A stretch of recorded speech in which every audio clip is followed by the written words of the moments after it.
आणि 5 वर्षापूर्वी 1000 स्क्वेअर फूटमध्ये आम्ही सुरुवात केली आणि आज 5000 स्क्वेअर फूटची कंपनी झालेली आहे।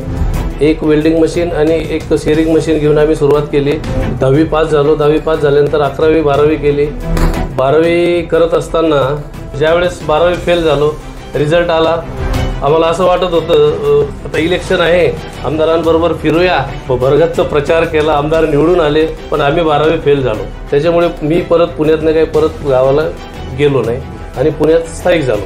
अशा प्रकारे ही माझी स्टोरी आहे। कारण GST मॅन्युफॅक्चरर काय करतो, GSTचं मटेरियल घेतो 18% आणि 18% माल विकतोय। सर, उद्योग मार परिवारात तुमचं स्वागत आहे। आपल्या प्रेक्षकांना तुमचा परिचय सांगा। मी सयाजी पाटील, पुणा इंडस्ट्रीचे ओनर।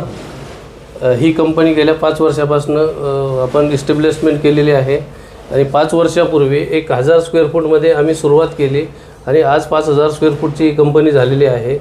एक वेल्डिंग मशीन आणि एक शेअरिंग मशीन घेऊन आम्ही सुरुवात केली। तर आता तुम्हाला हे दिसेल तर खूप प्रमाणात मशिनरी आणि सगळं, जेव्हा आम्हाला 10 लोक लागत होते ते आज मी 8 लोकांमध्ये काम करतोय।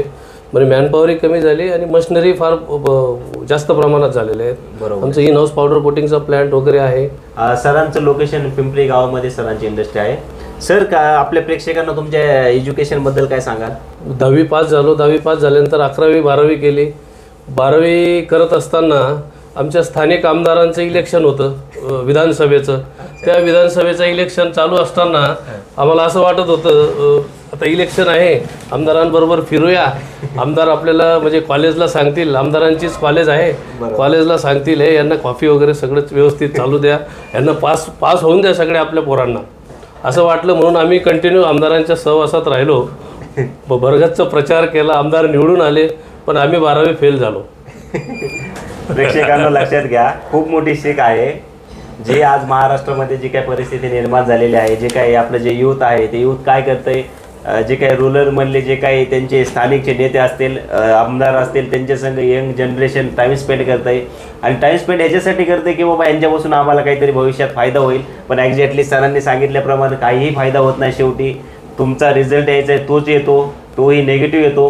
पण सरांनी जे उभा केलं हे प्रत्येकाला समजत नाही आहे। पण उद्योग मार्ग सगळ्यांना एकच सांगत आहे, जो तुमचा टाईम स्पेंड करत असतो तुम्ही ज्या ठिकाणी करायचं नाही त्या ठिकाणी तो करणं बंद करा। लक्षात घ्या, सरांनी ज्यावेळेस हा व्यवसाय चालू केला, सगळ्यांच्या युवकांसमोर समस्या असते की बाबा आमच्यापाशी एज्युकेशन नाही आहे। सर 12वी फेल आहेत, तरी बी त्यांनी आज इंडस्ट्री उभा केली आहे।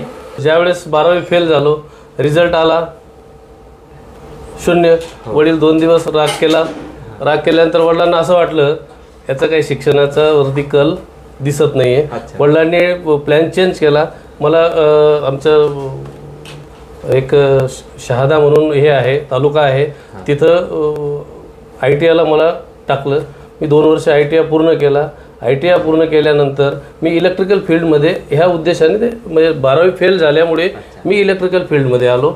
ITI झाल्यानंतर तिथं स्थानिक शुगर फॅक्टरीमध्ये मी एक जॉब केला काही वर्ष जॉब केल्यानंतर एक पूर्वी आता अजूनही आहेत प्रथा, ट्रेनमध्ये फुकट, चलो मुंबई चलो पुणा, असंच मी माझ्या स्थानिक गावावरनं या मुंबईपर्यंत आलो ट्रेनमध्ये फ्री ऑफ कास्टमध्ये।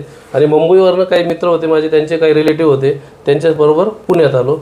पुण्यात आल्यानंतर माझी इथं माझी मावशी पण होती, त्यांच्या इथं मी राहिलो सुरुवातीला 8 दिवस 15 दिवस असं करता 2 महिने मी पुण्यामध्ये राहिलो।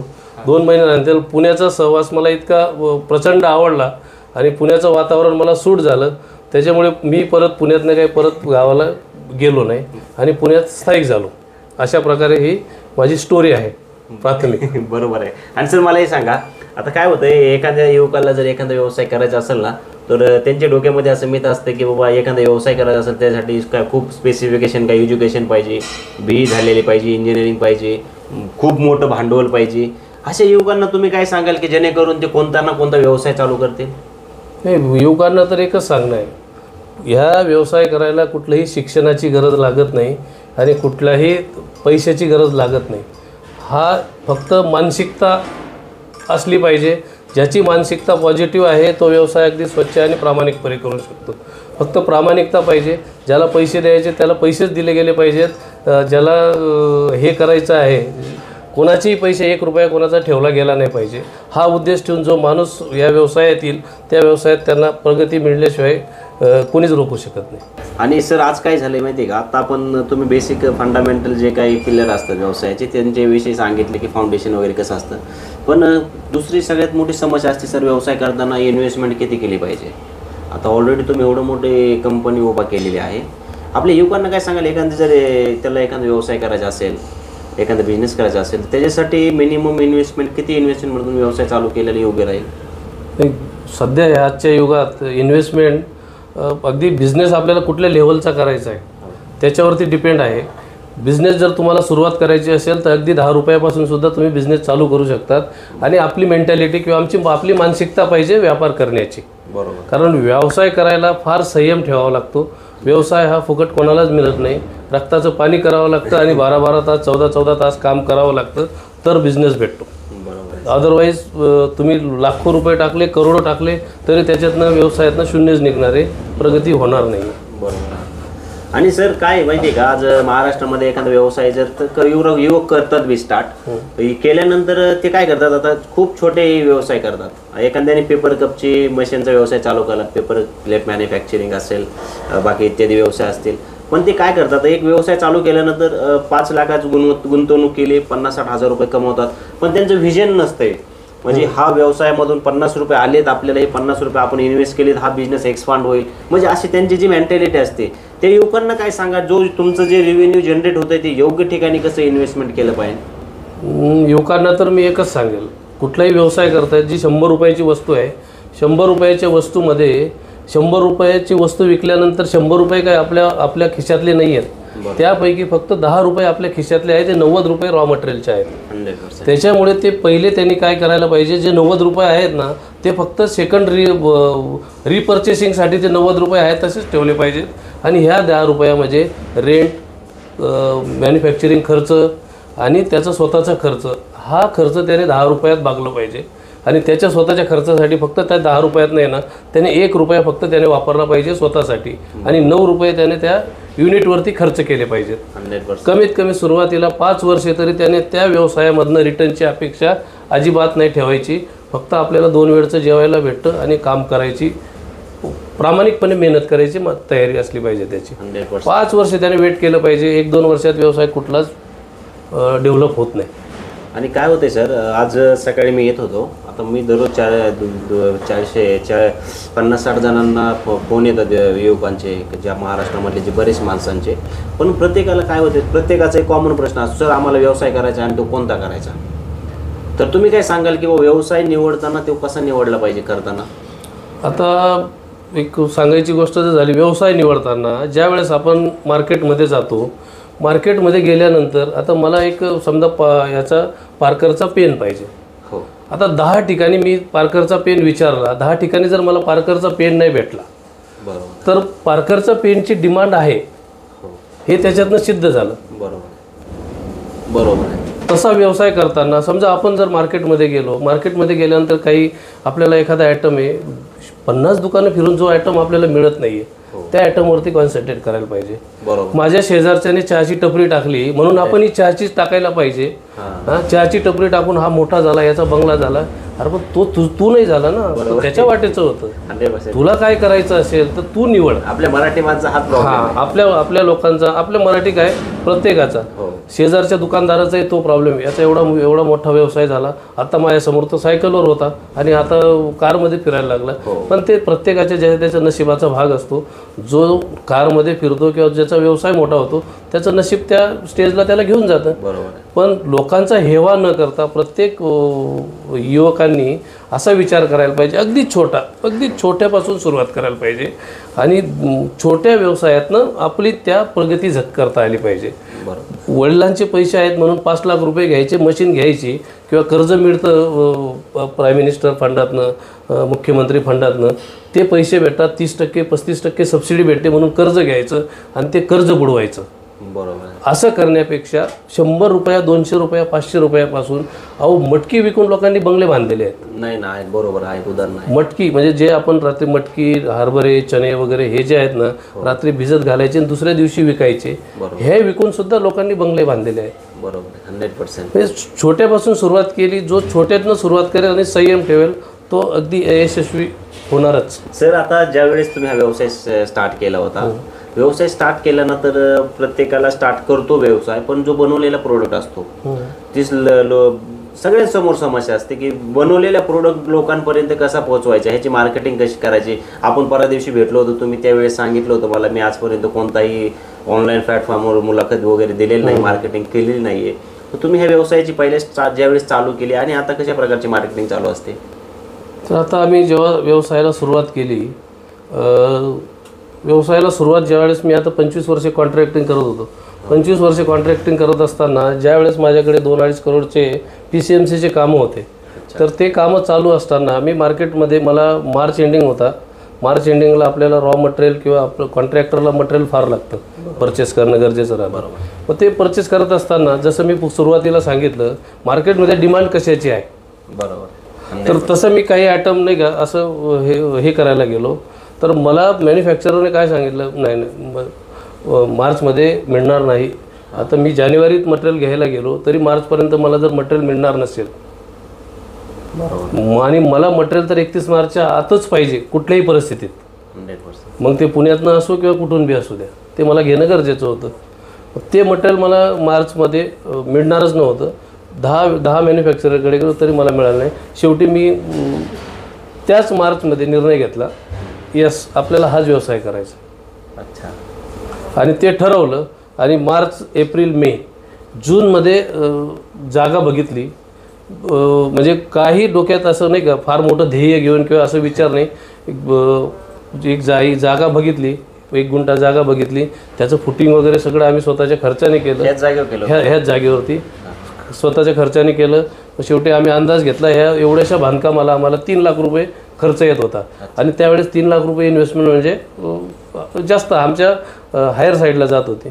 मग आम्ही मालकाला काय सांगितलं, बुवा आम्ही काय तुम्हाला डिपॉझिट द्यायचं ते डिपॉझिट देतो, तुम्ही तुमच्या पद्धतीने बांधून द्या, आम्हाला काही बांधायला जमणार नाही. मग त्यांना आम्ही 1.5 लाख रुपये डिपॉझिट दिलं आणि त्यांनी आम्हाला 1 गुंठा हे शेड आम्हाला बांधून दिलं त्यावेळेस. आणि ज्यावेळेस व्यवसाय स्टार्ट केला होता त्यावेळेस लेबर किती होता आपल्याकडे? माझ्याकडे फक्त 3 लोक होते त्यावेळेस, मी आणि अजून 2-3 जण, 4 लोक असतील. जे लेबर होते तुम्ही त्यांना अजून पण गाईड करीत होता, असं करा तसं करा. म्हणजे आता सगळे लेबर किती? आता जवळजवळ 10 लोक आहेत आता काम करतात. म्हणजे बाहेरची का आपली इथली असते? बाहेरची त्यापैकी. सर आपल्या पुणे या फॅक्टरीमध्ये कोणकोणते प्रोडक्ट मॅन्युफॅक्चरिंग करतात आपण? आता ह्या आपल्या फॅक्टरीमध्ये मिनी 4वे 6वे फीडर पिलर आणि स्ट्रीट लाईट पोलची रेंज आमच्याकडे बऱ्यापैकी आहे.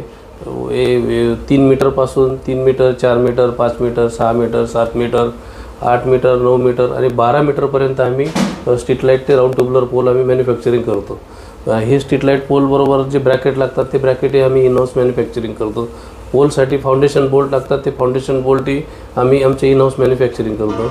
आणि आता गेल्या ह्यावर 1 ते 1.5 वर्षापासून ट्यूबलर पोलकडे लोकांचा कल थोडासा कमी झाला आहे आणि डेकोरेटिव्ह आणि कास्टिंग पोलकर त्याच्यावर फोकस जास्त झाला आहे. लोकांचा कल डेकोरेटिव्ह आणि कास्टिंग पोलवरती वाढला, म्हणून आम्ही आमची स्टाईल चेंज केली आणि आम्ही मॅक्सिमम कास्टिंग पोल आणि डेकोरेटिव्ह पोलवरती काम करायला लागलो. आणि हा आता डेली आमच्याकडे म्हणजे रोजच्या ऑर्डर आहे. 100 पोल 200 पोल हे सगळे कास्टिंग पोलचे आणि याची ऑर्डर आहे. कास्टिंग पोलमध्ये आणि डेकोरेटिव्ह पोलमध्ये फार क्रिटिकल हे राहतात, डिझाईन्स राहतात, त्याचं हे राहतं म्हणजे इतकं क्रिटिकल सिच्युएशन राहतात. तर ते मॅनेज करता एक पोल करायला, साधा आमचा राऊंड ट्यूबलर पोल केला 1 पोल करायला 2 तासात आमचा 1 पोल तयार होऊन जातो. पण डेकोरेटिव्ह पोल तयार करायचा म्हटला तर कमीत कमी त्याला रॉ मटेरियल हे 4-5 मॅन्युफॅक्चररकडनं ते रॉ मटेरियल आणावं लागतं, कास्टिंग बनवावं लागतं, त्याच्या डाईज बनवावं लागतात, त्याचं डिझाईन करावं लागतं. आणि ते डिझाईन करून शेवटी ज्या मटेरियल आपल्यापर्यंत येतं, आपल्यापर्यंत आल्यानंतर त्याचं फिनिशिंग आहे, मोफिंग आहे, तर त्याचं पेंटिंग आहे, हे सगळं करून तो पोल तयार व्हायला एक नॉर्मल पोलला जर 1 तासात 1 पोल तयार होत असेल तर हे 100 आपले जे हे डेकोरेटिव्ह पोल किंवा कास्टिंगचे पोल तयार करायला एक 4-5 ते दिवस एका पोल तयार करायला 4-5 दिवस लागून जातात, तेव्हा तो डिस्पॅचच्या स्टेजला जातो. हे वेळ आहे आणि कॉस्टिंग पण जाते जास्तची. बरोबर. पण आजच्या लोकांना जे पाहिजे ते आपण द्यायला पाहिजे, म्हणून आम्ही तशी तयारी मानसिकता ठेवलेली आहे. आम्ही 1-1.5 वर्षापासून कास्टिंग आणि डेकोरेटिव्ह पोलवरतीच आम्ही जास्त भर देतोय. बरोबर आहे. प्रेक्षकांनो, सरांनी सांगितल्याप्रमाणे तुम्हाला जर कोणत्याही सरांचं प्रोडक्ट बाय करायचं असेल तर सरांचा नंबर स्क्रीनवर आणि डिस्क्रिप्शनमध्ये दिलेला आहे. त्या नंबरवर जा आणि त्यांच्या प्रोडक्टविषयी अधिकची माहिती घ्या. आणि सर, दुसरा मुद्दा ह्याच्यामध्ये काय होतं माहिती आहे का, व्यावसायिकांनी जर असा व्यवसाय चालू केला ना तर ज्या मशीन्स लागतात, आता जे आता तुमच्या बघितलं आम्ही खूप हेवी मशीन आहेत. आता हे हेवी मशीन आहेत त्या मशीनची मॅन्युफॅक्चरिंग भारतामध्ये होते का ते बाहेर इनपुट करावं लागतं? नाही, सगळे भारतातले मशीन आहेत. अच्छा. जर एखाद्याला घ्यायचं असेल तर कुठं सजेस्ट करता तुम्ही? कुठं मुंबई, पुणे? पुण्यात पण भरपूर आहेत. आपलं म्हणजे मॅन्युफॅक्चरर तर पुण्यात नाही आहेत. पुण्यात सगळे ट्रेडर्स आणि डीलर्स आहेत. मॅन्युफॅक्चरर पंजाब आणि गुजरातला वगैरे आहेत. अच्छा. म्हणजे मॅन्युफॅक्चरिंग मशीनचे आपल्या इंडियामध्ये होते. हां. आणि सर, जे आता तुम्ही जो बनवलेला जो तुमचे जे प्रोडक्ट आता तुम्ही सांगितले ते प्रोडक्ट तुम्ही आपल्या भारतामध्ये कुठं कुठं विकता? असे एका एअरपोर्टवरती असे फ्लॅग पोल लावले राहतात वेगवेगळ्या देशांचे. तसे असे लाईनीने फ्लॅग पोलचे आम्ही त्या कंपनीला काम केलं होतं बँगलोरला. प्रेक्षकांनो, लक्षात घ्या, मराठी माणसं आज बँगलोरपर्यंत पोहोचला आहे. तुम्ही ऐकलं असेल. म्हणजे जी मेंटॅलिटी आहे बाबा ती मॅन्युफॅक्चरिंगकडे वळा, ते खूप गरजेचं आहे. कारण महाराष्ट्रामध्ये जर आपल्याला महाराष्ट्र GDP जर वाढायचं असेल त्याच्यासाठी मॅन्युफॅक्चरिंग वाढणं खूप गरजेचं आहे. सरांनी जसं कॉन्ट्रीब्युशन दिलं, मी तर म्हणतो प्रत्येकाने थोडं ना थोडं विचार करणं खूप गरजेचं आहे. कारण दिवसेंदिवस महाराष्ट्राची मॅन्युफॅक्चरिंग कमी कमी होत चाललेली आहे. काही इश्यू आलेत मध्ये, गव्हर्नमेंटचे काही चुका आहेत त्याच्यामध्ये, आपण त्या नाकारू शकत नाही आहे. बट आपण सगळे मिळून प्रयत्न करूया. आणि सर, आपले जे आता आपल्याकडून जर एखाद्याला तुम्ही सांगितलेल्या प्रोडक्टपैकी एखाद्याला जर तो प्रोडक्ट बाय करायचा असेल तर तुमच्यासोबत कॉन्टॅक्ट कशा प्रकारे केलं पाहिजे? तुमच्याकडून जे आता समजा तुमच्याकडे जे प्रोडक्ट आहे सध्या, जे पेट्या असतील किंवा ते खांब असतील लाईटचे, जे तर ते खांब एखाद्याला घ्यायचे असतील तर ते ट्रान्सपोर्ट वगैरे कशा प्रकारे चालतं आणि तुम्ही त्यांना ऑर्डर वगैरे कशा प्रकारे तुम्ही रिसिव्ह करता? मग आता आम्ही आता ते समजा कस्टमरची ऑर्डर आल्यानंतर प्रायमरी तो आम्हाला फोनवरती कम्युनिकेशन करतो. आमचं गुगल प्रमोशन आहे, गुगलवरनं आम्ही फर्स्ट स्टेजला दिसतोय. पुण्यामध्ये जर कोणी विचारलं तर म्हणजे गुगलला सर्च केलं स्ट्रीट लाईट पोल मॅन्युफॅक्चरर तर आमचं नाव फ्रंटला येतं आहे आणि कस्टमर आम्हाला लगेच इन्स्टंट कॉल करतात. लोक कॉल केला की आम्ही त्यांना सांगतो बाबा तुम्ही असं आम्हाला व्हॉट्सअपला तुम्ही रिक्वायरमेंट टाका, कंपनीचं नाव, व्हिजिटिंग कार्ड वगैरे असेल तर ते पाठवा, त्याप्रमाणे आम्ही तुम्हाला कोटेशन देतो आणि रिक्वायरमेंट टाका. आम्ही कोटेशन देतो. प्रायमरी कोटेशन दिल्यानंतर सुरुवात अशी करतो तर जेणेकरून हा आपला कस्टमर झाला पाहिजे. बरोबर. हां, म्हणजे काही त्याचे 2 पोल असो किंवा 100 पोल असो, त्याचा जो रेशो आहे किंवा आमचा प्राईसचा रेशो आहे तो कॉन्स्टंट आहे. म्हणजे 2 पोलवाल्यालाही आम्ही तेवढाच रेट देणार आणि 100 पोलवाल्यालाही तेवढाच रेट देणार. 2 पोल आहेत म्हणून जास्तचा द्यायचा आणि 100 पोल आहेत म्हणून त्याला कमीचा द्यायचा, असा रेशो आम्ही हे केला नाही. सेम रेट असणार त्याच्यात. मग आणि 2 जरी असले तरी त्याची आम्ही ऑर्डर घेतो आणि त्याची ऑर्डर एक्झिक्यूट करतो. आणि 100 जरी असले तरी त्याची ऑर्डर आम्ही एक्झिक्यूट करतो. बरोबर. प्रेक्षकांनो, लक्षात घ्या, जर कोणाला प्रोडक्ट बाय करायचे असेल तर सरांनी काय केलेलं आहे, त्यांची जी काही कन्झ्युमर प्राईस आहे आणि जी काही होलसेल प्राईस आहे ती सेम आहे. समजा तुम्हाला 1 पोल घ्यायचा असेल तरी प्राईस तेवढीच आहे आणि तुम्हाला जर अनेक पोल घ्यायचे असतील, अनेक प्रोडक्ट घ्यायचे असतील तरी त्याची प्राईस आहे. तुम्हाला जर एकही पोल लागत असेल तर तुम्ही सरांसोबत कॉन्टॅक्ट करू शकता. सरांच्या प्रोडक्टविषयी अधिकची माहिती घ्यायची असेल तर सरांचा स्क्रीनवर आणि डिस्क्रिप्शनमध्ये नंबर दिलेला आहे. डिस्क्रिप्शनमध्ये त्यांचा ॲड्रेस बी दिला असेल, तिथं त्यांचं लोकेशन दिलेलं असेल, तिथे जाऊन सरांशी तुम्ही संपर्क करू शकता. सर, काय होतं आहे आता जे तुमच्या जे फॅक्टरीमध्ये जे रॉ मटेरियल म्हणून आपण यूज करतो ते रॉ मटेरियल तुम्ही कुठून बाय करता? रॉ मटेरियल आम्ही एकतर मुंबईवरून मागवतो किंवा लोकल काही लागलं असलं तर इथं हांडेवाडीला आहे किंवा इथं भोसरीला आहे. मटेरियल किती बल्कमध्ये आहे, किती क्वांटिटीमध्ये, त्याप्रमाणे आम्ही डिसाईड करतो. बल्क क्वांटिटी असली तर आम्ही मुंबईवरनं मागवतो. अजून थोडीशी मिडियम असली तर हांडेवाडीवरनं मागवतो आणि अगदी छोटीशी असली तर आम्ही लोकल भोसरीवरनं मागवतो. पण मटेरियल आम्ही टाटा किंवा जिंदाल असं ब्रँड कंपनीचं किंवा ISI मार्क असलेलंच मटेरियल वापरतो. बरोबर. असं नाही का बोगस मटेरियल आपण अजिबात वापरत नाही. बरोबर. आणि सर, आता कोविड नंतर आता जे कोविडमध्ये जे हे झालं होतं, रिसेशन आलं होतं इंडस्ट्रीमध्ये, आता ह्याचे ॲल्युमिनियम वगैरे आयर्न यांचे भाव खूप कमी झाले होते. आता त्या भावामध्ये आताच्या भावामध्ये काय चेंजेस तुम्हाला जाणवतात का? नाही, भावात तर काय म्हणजे तसं काही चेंजेस नाही आहे. रेट आता जरा स्टेबल आहेत. पूर्वी थोडंसं व्हेरिएशन होतं, कारण रेट कोणी असं रोजचे रेट असं देऊ शकत नव्हते. उद्या सकाळी रेट देतो असं सांगत होते, पण आता सध्या रेट स्टेबल आहेत. फार हायर साईडलाही नाही आहेत आणि फार लोअरला पण नाही आहेत. आज सध्या हे इंडस्ट्रीमध्ये म्हणजे काही आता जे इंडस्ट्रीमध्ये हे काम करत आहेत लोक मॅन्युफॅक्चरिंगमध्ये, म्हणजे तुमचे असे काही म्हणजे तुमच्या काही समस्या आहेत का, आपण ते गव्हर्नमेंटपर्यंत पोहोचू शकतो आपल्या चॅनलच्या माध्यमातून? म्हणजे काय चेंजेस करणं तुम्हाला काही वाटतं का याच्यामध्ये, काय चेंजेस पाहिजे? GST असेल, इनपुट आहे म्हणजे गेन टॅक्स वगैरे असतील, त्याच्यामध्ये GSTचे जे काय प्रमाणात GST 28% लागते ना, 18% GST लागते. ह्या ज्या गोष्टी चालल्या आहेत त्याच्यामध्ये काय चेंजेस तुम्हाला असं वाटतं की अपेक्षित गव्हर्नमेंटने हे रूल आणणं गरजेचं आहे? GST हा मॅन्युफॅक्चररला GSTचा काय फार मोठा फायदा पण नाही आणि नुकसान पण नाही. कारण GST मॅन्युफॅक्चरर काय करतो, GSTचं मटेरियल घेतो 18% आणि 18% माल विकतोय. बरोबर. त्याच्यामुळं जे घेतोय परत त्याला देतोय. म्हणजे जे मी समजा आता मी माल 1 लाखाचा माल घेतला, त्याच्यावरती मी फक्त 10% ॲड केलेत आणि 1,10,000ला माल विकला, मला फक्त 10,000वरती GST भरायचा आहे. 100%. त्याच्यामुळे मला काय फार इफेक्ट पडत नाही. पण 18% आणि 36% जो इफेक्ट पडतो ना, तो एंड कस्टमरवरती पडतो. बरोबर. तर त्याच्यासाठी GST हा विषय जर थोडंसं अजून स्लॅब त्याचे जर कमी केले तर अजून लोकांचे उद्योग वाढतील आणि लोक जास्त इंटरेस्ट घेतील. जे छुपे करतात किंवा काही चोऱ्या माऱ्या करतात ना, GST जर 18% ऐवजी तो जर 12-15वरती जर आणला तर ज्याला जो टाळाटाळ करतो किंवा जो चोऱ्या माऱ्या करतो किंवा ज्याला GST भरायचा नाही आहे, अशी व्यक्तीसुद्धा कुठलीही नोटीस न देता GST 12% आरामात भरतील. पूर्वी भरत होते आणि अजूनही आत्ताही भरतील. फक्त स्लॅब थोडासा कमी झाला तर लोकांचा भरण्याचा जो हा राहील तो जास्त प्रमाणात राहील. बरोबर असं. आणि सर ह्याच्यामध्ये काय होतं आहे, आज युवकांना उद्योगाकडे आकर्षित होण्यासाठी गव्हर्नमेंटने मल्टिपल साऱ्या स्कीम आज रन करत आहे. त्याच्यामध्ये मुद्रा योजना असेल, अशा बरेचसे स्कीम आहेत. तर ते स्कीम आज युवकांना भेटत नाहीत असं बरेच जणांचं म्हणणं आहे. बँका त्याच्यामध्ये हस्तक्षेप करतात, काही कारणं दाखवतात तुमचं सिबिल खराब आहे, आधी तुम्ही स्वतः इन्व्हेस्टमेंट करा, नंतर तुमचा प्रोजेक्ट रिपोर्ट बघून आम्ही लोन वगैरे देऊ तुम्हाला.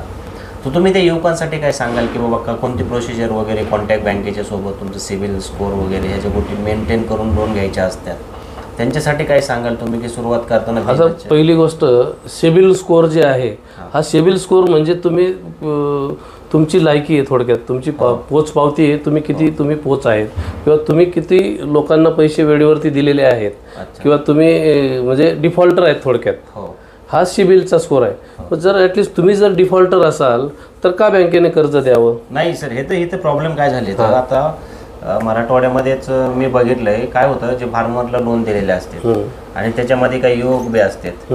युवक मुंबईसारखे पुण्यासारख्या ठिकाणी अभ्यास करीत असतो आणि काय होतं, जे काय पीक कर्ज नावाची जी कॉन्सेप्ट आहे, बँक त्याला लोन देते.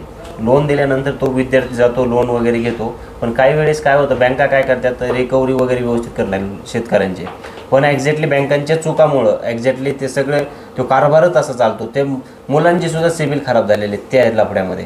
ती एक्झॅक्टली ग्रामीण भागामध्ये ती सिच्युएशन आहे आज बी, आम्ही स्वतः पाहिलेली. मग ते भाग वेगळा आहे.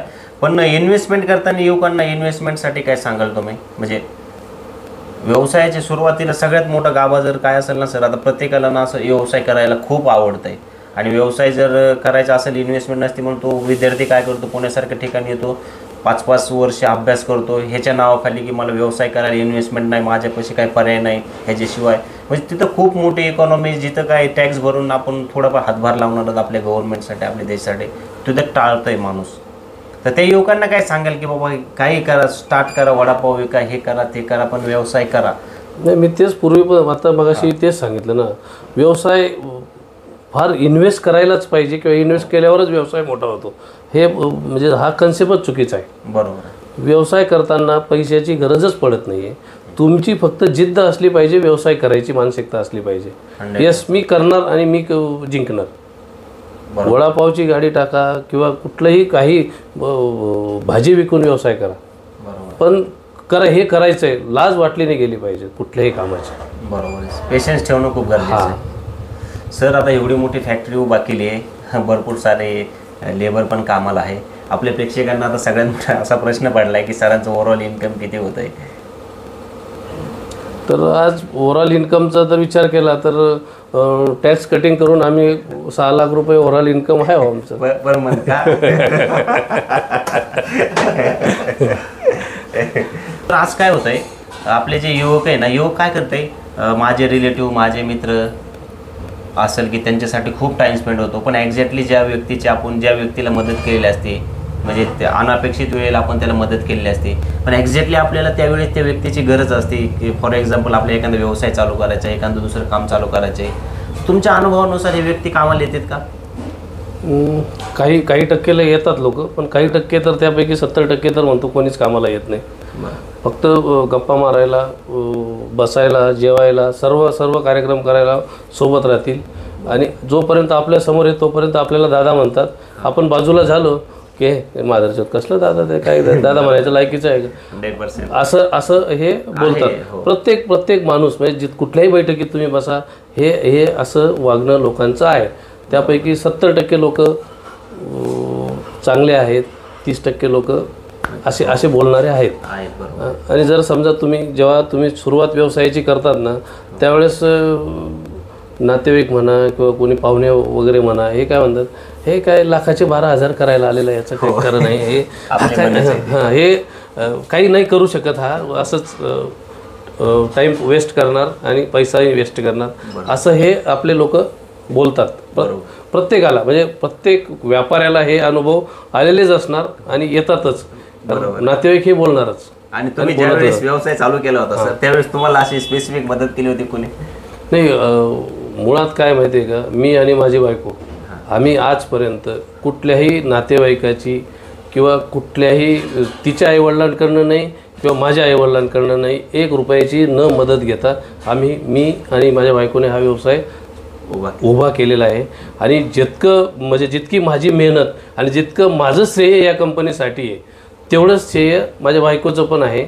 आणि सांगायचं तात्पर्य, ह्या कंपनीला पुणा इंडस्ट्री नाव देण्याचा जो उद्देश तो मी सांगितला, तो आता तो येईल का नाही माहीत नाही, पण तो मी सांगितला होता. जे मी पुण्यात आलो आहे, एका ड्रेसवरती मी पुण्यात आलेलो आहे आणि ह्या पुण्यानेच मला आज उभं केलेलं आहे. पुण्यामध्येच माझं घरदार, मी कारमध्ये फिरू शकतो किंवा मी असं ऐश्वर्यामध्ये जीवन जगू शकतो आहे, हे पुण्यानेच मला दिलेलं आहे. म्हणून 5 वर्षापूर्वी ह्या कंपनीचं नाव पहिले पुणा इंडस्ट्री आपण ठेवलेलं आहे. आणि पुणा इंडस्ट्री ठेवल्यानंतर मी मालक तेव्हा होतो, पण 1 वर्षानंतर पुणा इंडस्ट्रीची मालकीन मी माझ्या मिसेसला करून टाकलेली आहे. आज मी फक्त इथं सुपरवायझर म्हणून काम करतो असं म्हटलं तरी हरकत नाही आहे. शायनिंग ऑथॉरिटी किंवा कंपनीची मालकीन सगळी आजही माझी मिसेस आहे, विद्या सयाजी पाटील, ते सगळे येतात. आणि गेल्या 2 वर्षापासनं 2 वाजेपासून तर संध्याकाळी 6:30-7 वाजेपर्यंत ते डेली माझ्यासोबत ऑफिसला बसलेले असतात. म्हणजे हे मी जेवढा वेळ देतोय त्या 50% वेळ तरी माझ्या बायकोचा याच्याबरोबर आहे. सर काय होतंय, बिझनेस स्टार्ट करताना ना, ज्यावेळेस आपल्याकडे पैसे नसतात, पण उद्योजक काय करतात, दुसऱ्याकडून पैसे घेणार, ते इंटरेस्ट रेटने असतात, व्याजाने असतात, ते घेऊन ते इन्व्हेस्टमेंट करतात. एक्झॅक्टली जर ते व्यवसायामध्ये जर प्रॉफिट नाही झालं तर मग सिच्युएशन खूप खराब होऊन जाते. तर अशा युवकांना तुम्ही काय सांगा? मी नवीन व्यवसाय करणाऱ्या इच्छुक युवकांना एकच सांगेल, कधीच कोणाच्या व्याजाच्या पैशावरती व्यवसाय करू नका. कारण व्याजाचे आपण जे व्यवसाय करतो, समजा उदाहरणार्थ आपण 1 लाख रुपये मार्केटमधनं 5% व्याजाने आपण घेतले, 5% व्याजाने घेतल्यानंतर 1 लाख रुपये आपण मार्केटमध्ये ज्यावेळेस लावणार आहेत, तर त्या मार्केटमध्ये 1 लाख रुपये लावल्यानंतर आपल्याला एकदाच त्याच्यावरती 10% प्रॉफिट भेटणार आहे. बरोबर, 1 लाख रुपयाला. बरोबर काय, आणि व्याजाचे जे पैसे आहेत त्याला दर महिन्याला तुम्हाला 5% प्रमाणे, 1 लाखाला 5% प्रमाणे त्याला दर महिन्याला व्याज द्यायचं आहे. बरोबर, सुधरू शकत नाही. त्याच्यामुळे तो कधीच व्याजाच्या पैशावरती त्याचा व्यवसाय उभा करू शकत नाही.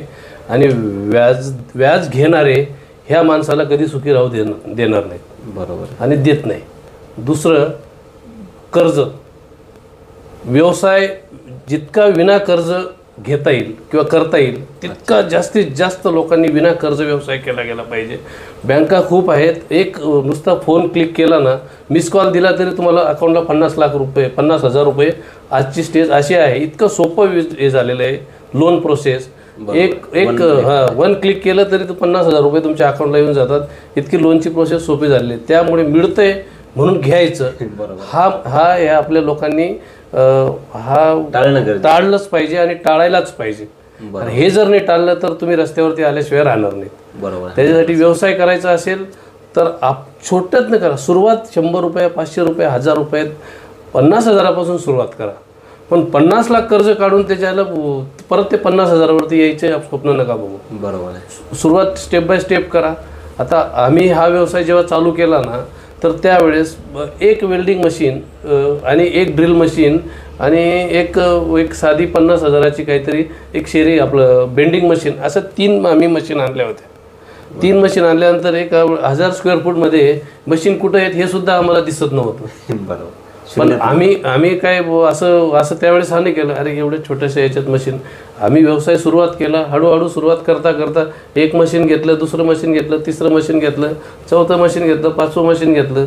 आज आमच्याकडे 1-1.5 लाखाच्या CO2 मशीन आहेत, एकदम चांगल्या क्वालिटीच्या आणि भारी मशीन आहे. म्हणजे हा जो बदल आहे. आणि आजही पुन्हा इंडस्ट्रीवरती 1 रुपयाचे कुठल्याही बँकेचं कर्ज नाही आहे. विना कर्ज हा व्यवसाय आम्ही उभा केलेला आहे आजपर्यंत. खूप छान. तिसरा थर्ड पॉईंट असतो की मला रिलेटिव्ह मदत करीत नाहीत, मित्र मदत करीत नाहीत, सरांना कुणीही मदत केलेली नाही आहे. त्यांच्या अर्धांगी म्हणून ओळखले जाणारे त्यांच्या पत्नी आणि त्या दोघांनी मिळून हा व्यवसाय सुरू केलेला आहे. तिसरा क्वेश्चन असतो व्यवसायाची मार्केटिंग कशा प्रकारे केली. सरांनी ती पण सांगितलेली. मार्केटिंग करताना आधी मार्केट रिसर्च करा. तुमच्या एरियामध्ये कोणत्या प्रोडक्टची मार्केटमध्ये प्रोडक्ट चालतो तो कसा सर्च करायचा तेही सरांनी सांगितले आहे. याच्यामध्येच आपण दुसरं केलं की व्यवसाय निवडताना कोणता निवडला पाहिजे, सरांनी सांगितलं ते पण सांगितलं. व्यवसायाची निवड कशा प्रकारे असली पाहिजे. आम्ही सगळ्यांना हे सांगतो, ज्यावेळेस एखादा व्यवसाय निवडायचा असतो त्यावेळेस तुम्ही कोणत्या व्यवसायात परफेक्ट आहात, कोणत्या व्यवसायात चांगलं काम करू शकता तो व्यवसाय निवडा. राहिला विषय मार्केटिंगचे भरपूर सारे माध्यम आहेत. सोशल मीडिया असेल, आजचं युग हे सोशल मीडियाचं आहे. सोशल मीडियाचं फेसबुक असेल, इंस्टाग्राम असेल, या माध्यमातून तुम्ही चांगल्या प्रकारे ॲड करू शकता. सर, उद्योग मार्गला तुम्ही तुमचा अमूल्य वेळ दिल्याबद्दल आम्ही तुमचे ऋणी आहोत.